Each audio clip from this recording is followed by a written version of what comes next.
अऊज़ु बिल्लाहि मिनश्शैतानिर्रजीम बिस्मिल्लाहिर्रहमानिर्रहीम अल्लाहुम्मा सल्ली अला मुहम्मदिन व अला आलि मुहम्मद कमा सल्लैता अला इब्राहीम व अला आलि इब्राहीम इन्नका हमीदुम मजीद अल्लाहुम्मा बारिक अला मुहम्मदिन व अला आलि मुहम्मद कमा बारकता अला इब्राहीम वाला आले इब्राहीम इन्नका हमीदुम मजीद रब्बि शरह ली सदरी व यस्सिर ली अमरी वहलुल उक़्दतम मिन लिसानी यफ़क़हू क़ौली रब्बना ज़िदना इल्मा या मुक़ल्लिबुल क़ुलूब सब्बित क़ल्बी अला दीनिक आमीन। 10 अनवानात के तहत इस्लामी तालीमात 18 रजब। अनवान नंबर 1 इस्लामी तारीख़ हज़रत हम्ज़ा रज़ी अल्लाह ताला अन्हु। हज़रत हम्ज़ा रज़ी अल्लाह ताला अन्हु रसूलुल्लाह सल्लल्लाहु अलैहि वसल्लम के चचा, रज़ाई और खालाजाद भाई और मशहूर सहाबी हैं। नबूवत के दूसरे ही साल इस्लाम कबूल किया और रसूलुल्लाह सल्लल्लाहु अलैहि वसल्लम का हर तरह साथ दिया।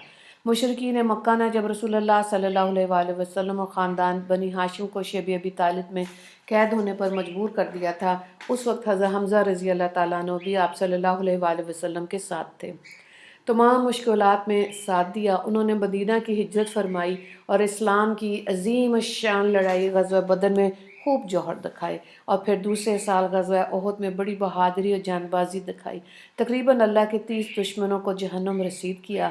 जंग उहद में जब वो शहीद हो गए तो कुफ़ार और मुशरिकीन ने इनका मुसला किया, यानी जिस्म के मुख्तलिफ हिस्सों को काट डाला और हिंदा ने इनका कलेजा निकाल कर चबाया। रसूलुल्लाह सल्लल्लाहु अलैहि वसल्लम को इनकी शहादत पर बहुत रंज और गम हुआ। हुज़ूर सल्लल्लाहु अलैहि वसल्लम ने इन्हें सैयदुश्शुहदा यानी शहीदों के सरदार और असदुल्लाह यानी अल्लाह का शेर का खिताब दिया। इनके वारिसीन में सिर्फ एक छोटी बेटी और बीवी थी। अनवान नंबर 2 हुज़ूर सल्लल्लाहु अलैहि वसल्लम का मोजज़ा, हुज़ूर सल्लल्लाहु अलैहि वसल्लम के पसीने की खुशबू। हज़रत अनस रज़ी अल्लाह ताला अन्हु फरमाते हैं कि एक दिन रसूलुल्लाह सल्लल्लाहु अलैहि वसल्लम हमारे यहाँ तशरीफ़ लाए और कलूला फरमाया। जब आप सल्लल्लाहु अलैहि वसल्लम को पसीना आया तो मेरी वालदा एक शीशी लाई और पसीना पोंछ कर जमा करने लगी। इस दौरान रसूलुल्लाह सल्लल्लाहु अलैहि वसल्लम की आँख खुल गई। आप सल्लल्लाहु अलैहि वसल्लम ने पूछा, उम्मे सुलैम तुम ये क्या कर रही हो? उन्होंने अर्ज़ किया, मैं आपके पसीने को जमा कर रही हूँ ताकि मुझे इसे खुशबू के तौर पर इस्तेमाल करूँ। मुस्लिम की रवायत है। अनवान नंबर 3 एक फ़र्ज़ के बारे में जमात के साथ नमाज अदा करना। रसूलुल्लाह सल्लल्लाहु अलैहि वसल्लम ने फरमाया, जो शख्स नमाज के लिए कामिल वज़ू करता है फिर फ़र्ज़ नमाज के लिए चल कर जाता है और लोगों के साथ नमाज पढ़ता है, या आप सल्लल्लाहु अलैहि वसल्लम ने फरमाया जमात के साथ नमाज पढ़ता है या फरमाया नमाज मस्जिद में अदा करता है तो अल्लाह ताला इसके गुनाहों को माफ़ फरमा देते हैं। मुस्लिम की रवायत है। हज़रत उस्मान बिन अफ़्फ़ान रज़ी अल्लाह ताला अन्हु इसके रावी हैं। अनवान नंबर 4 एक सुन्नत के बारे में खाने के बाद की एक ख़ास दुआ। रसूलुल्लाह सल्लल्लाहु अलैहि वसल्लम ने फरमाया, जो खाना खाने के बाद ये दुआ पढ़ेगा इसके अगले पिछले सब गुनाह माफ़ हो जाएंगे। अल्हम्दुलिल्लाहिल्लज़ी अतआमनी हाज़ा तआम व रज़क़नाहु मिन गैरि हौल मिन्नी वला कुव्वा। तर्जुमा, तमाम तारीफ़ें अल्लाह के लिए जिसने मुझे ये खाना खिलाया और क़ुव्वत व ताकत के बगैर मुझे ये रिज़्क़ अता फ़रमाया। अबू दाऊद की रवायत है।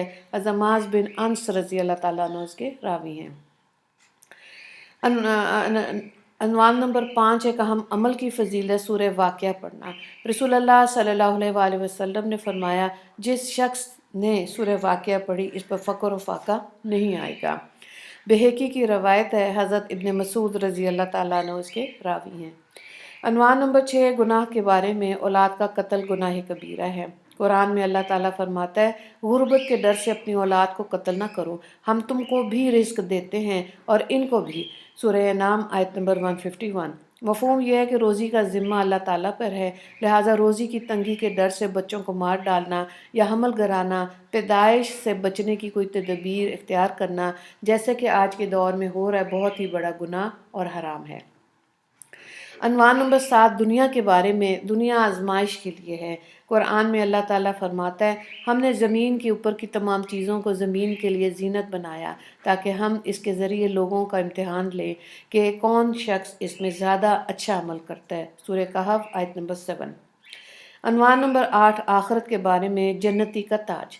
رسول اللہ صلی اللہ علیہ وآلہ وسلم نے فرمایا اہل جنت کے سر پر ایسے تاج ہوں گے جن کا ادنا سے ادنا موتی بھی مشرق و مغرب کے درمیان کی چیزوں کو روشن کر دے گا۔ ترمذی کی روایت ہے، حضرت ابو سعید خدری رضی اللہ تعالیٰ عنہ اس کے راوی ہیں۔ عنوان نمبر 9، طب نبوی سے علاج، بیمار کے لیے جو مفید ہے۔ ایک مرتبہ ام منذر کے گھر پر رسول اللہ صلی اللہ علیہ وآلہ وسلم کے ساتھ حضرت علی رضی اللہ تعالیٰ عنہ بھی کھجور کھا رہے تھے، تو رسول اللہ صلی اللہ علیہ وآلہ وسلم نے فرمایا اے علی بس کرو، اس لیے کہ تم ابھی کمزور ہو۔ ام منذر کا بیان ہے کہ میں نے ان کے لیے چقندر اور جو کا کھانا تیار کیا تو رسول اللہ صلی اللہ علیہ وآلہ وسلم نے حضرت علی رضی اللہ تعالیٰ عنہ سے فرمایا اے علی اس کو کھاؤ، اس لیے کہ یہ تمہارے لیے مفید ترین ہے۔ ابو داؤد کی روایت ہے، حضرت ام منذر بنت قیس رضی اللہ تعالیٰ عنہ کے راوی ہیں۔ مفہوم یہ ہے کہ چقندر اور جو بیمار آدمی کے لیے بہت مفید ہے، کمزوری کو دور کرتا ہے۔ عنوان نمبر 10، نبی صلی اللہ علیہ وآلہ وسلم کی نصیحت۔ رسول اللہ صلی اللہ علیہ وآلہ وسلم نے فرمایا جب تم میں سے کوئی پیشاب کرنے کے لیے جائے تو اپنی شرمگاہ کو داہنے ہاتھ سے نہ چھوئے، اور جب پخانہ کے لیے جائے تو صفائی کے لیے داہنا ہاتھ استعمال نہ کرے، اور جب پانی پیے تو ایک سانس میں نہ پیے۔